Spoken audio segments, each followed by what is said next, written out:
Dasavatharam part 3 వరాహోత్తరం గురించి మాట్లాడుకుందాం. హిరణ్యాక్షుడు బ్రహ్మకై ఘోర తపస్సు చేయగా ఆ తపస్సుకు మెచ్చిన బ్రహ్మదేవుడు ఏం వరం కావాలో కోరుకుంటే అప్పుడు హిరణ్యాక్షుడు చావులేని వరం ఇవ్వండి అని బ్రహ్మదేవుడితో అంటాడు. అప్పుడు బ్రహ్మదేవుడు చావులేని వరం ఎవరికి ఉండదు, ఇంకే వరమైనా కోరుకు ఇస్తాను అంటే అప్పుడు హిరణ్యాక్షుడు మనుషులు కానీ జంతువులు కానీ దేవతలు కానీ భూమి మీద పుట్టే ఏ ప్రాణి కూడా చంపకూడదని వరాన్ని ఇవ్వమంటాడు. అప్పుడు బ్రహ్మదేవుడు ఆ వరాన్ని ఇస్తాడు.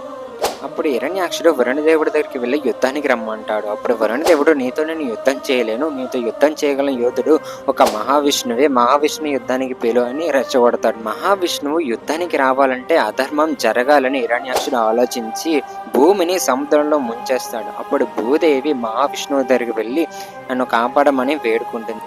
అప్పుడు మహావిష్ణువు హిరణ్యాక్షుని వరం గుర్తు తెచ్చుకొని సృష్టిలో లేని జీవిగా ఉండాలని వరాహవతారం ఎత్తుతాడు. ఆ వరాహవతారంలో హిరణ్యాక్షుడితో యుద్ధం చేసి హిరణ్యాక్షుడిని చంపేస్తాడు. తర్వాత భూమిని యథాస్థానంలో పెట్టి భూదేవిని కాపాడతాడు. ఇది వరాహవతారం స్టోరీ. నెక్స్ట్ నరసింహావతారం గురించి చెప్పుకుందాం.